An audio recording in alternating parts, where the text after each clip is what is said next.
So let me go back and repeat, just in case the video cut off what I said. An actual infinite would result in absurdities. With Hilbert's hotel, you could have a hotel that could be both vacant and non-vacant, or I should say have no vacancy and vacancy all at the same time. And also increasing disparities would vanish. In other words, so Earth orbits the Sun less times per year than Mercury or Venus orbits the Sun. But if you had an infinitely long number of time, then they would have been circling the Sun an infinite number of times, which means it would be the same number, which is absurd. If that hurts your brain, good, because it's absurd, and our brains don't like absurdity, because that's not the way we're made. All right, so the universe began to exist. And here's some evidence. So now we can get into some of the scientific issues with this. The expansion of the universe provides evidence for the beginning. Current cosmology has discovered, or I should say, promotes the idea that the universe itself is expanding. Space is expanding. Scientists know from observation, from the last several decades in particular, that everything is moving further apart. Now here's the idea. If we know that everything is moving further apart, that's planets, stars, galaxies, everything is spreading out, then it's pretty good evidence that it started from a point of singularity. And that is exactly the current theory. It's called the Big Bang Theory. I don't want you to deny the Big Bang Theory. The Big Bang Theory says that the universe, from a point of infinite density, exploded into existence. And that is through an event called the Big Bang. And how do we know that it happened? Because we see the expansion of the universe, and apparently scientists, cosmologists, also can pick up the background noise of the original explosion. So we know that this thing is not infinite. Time, space, and matter had a beginning, had a cause. Now, here's the objection. Some people will invoke non-standard models of the origin of the universe. What are they talking about here? What am I talking about? Well, sometimes they will say multiverse, that there's not just one universe, there are many universes, and we are simply one of many in a sea of universes that has kind of bubbled up into existence. Now, you can probably tell if you're following the argument, this is not a good reason at all. This is not a good objection. And here's the reason why. Because even if those models are true, they all have a beginning. Even multiverse, which says there's more than one universe, has a beginning. That is, you don't have an infinite multiverse. It's a lot bigger and it's been around a lot longer than our single universe, but all of the models have a beginning, and so you still have to contend with this idea. It doesn't get you to infinity. All right, and then the last piece of evidence that we have is the thermodynamics of the universe. The thermodynamics of the universe provide evidence for a beginning. We know this. We know, due to the law of second thermodynamics, that energy goes from highly ordered to disordered. In other words, the universe is moving towards entropy. It's moving towards energy chaos. We're going from low entropy to high entropy, which means we're going from high order to low order. Eventually, what is going to happen is that the universe is going to experience heat death. Energy will be equal everywhere. And at that point, it'll be a cold, dead universe. Now here's the thing. If the universe was infinitely old, we should have experienced heat death by now. If you've got an infinite amount of time, if you had no beginning, then everything should be total chaos energy-wise, and the heat death of the universe should have occurred long, long ago in the infinite past. But because it's finite and had a definite beginning, the current theory, I think, is about 15 billion years ago. It might be 13. I'm not totally sure. But we haven't experienced heat death yet.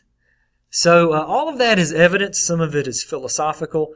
Some of it is scientific. And let me say this. If you really want to defend these, and you're going into the sciences, you're going to have to go the extra mile and actually read up on the science and be able to cite the evidence. I mean, I could say things like redshift and Hubble telescope and all of that, and this is an argument that I could have in a non-professional environment. That is, if I'm talking to a bunch of cosmologists and physicists, I would be out of my league because I've not studied in those areas. But if you get into one of those areas, you're going to have to study the evidence. And you're going to have to be able to speak the language. But just for ordinary, everyday people, this is where you go. Now, I would encourage you, even if you're not going to go into the science as a profession, it would be worth your while to do some study. You can read peer-reviewed journals. You can read the academic research stuff if you've got the time and the mental ability, which most of you do. So I'll leave that up to you. And so this is just for most people. What's going to work? What is going to be compelling? And even if they don't find it compelling, maybe they will then go and look at the evidence. And I really believe the evidence will point to God. Okay, let's go to the conclusion. So remember, first premise, whatever begins to exist has a cause. Second premise, the universe began to exist. And then conclusion, which is number 3, therefore the universe has a cause. And so this conclusion does follow from premises 1 and 2, making it a good argument. However, some people want to say, well, the universe caused itself. Maybe the universe could have caused itself. Or some kind of natural force brought the universe into existence. Here's why that's ridiculous. Simply ask this. Sorry, I should have a question mark there, not a period. How did the universe exist before it existed? Or how did nature cause nature? I mean, how can you have natural laws before you have nature itself? This is just like saying, if you meet a person and they say, given enough time, science will demonstrate that natural causes brought the universe into existence. It's like me saying, given enough time, I will demonstrate that I brought my own mother into existence. That's absurd. Why? Because my mother has to exist before I can exist. Nature must exist before natural laws exist. And so it really doesn't make sense to say the universe could have caused itself. You might have noticed, so that gets us to a cause, but a person might also say, well, it doesn't have to be God. Whatever that cause was need not be God. Okay, granted. Well, let's look at what must be true of that cause. And so here's where you can actually take it to God himself. Now, this doesn't get you to Jesus, but it does get you to God. What must be true of that original cause? Well, first of all, it has to be uncaused. Because if the first cause had a cause for its existence, then you get an infinite regress. You keep asking, well, what caused that? And what caused that? And what caused that? And so it's got to stop somewhere. Otherwise, it's just absurd. So it had to be uncaused. That is, something had to be eternal. It had to be timeless. Why? Because time began at the Big Bang. So whatever caused it must be timeless. You can't be whatever it is that you caused. Third, it has to be spaceless. Why? Because space came into existence. It has to be immaterial. Time, space, and matter came into existence. And so whatever caused them can't be of the same substance. It has to be immaterial. It also has to be powerful. Whatever caused the universe has to be powerful.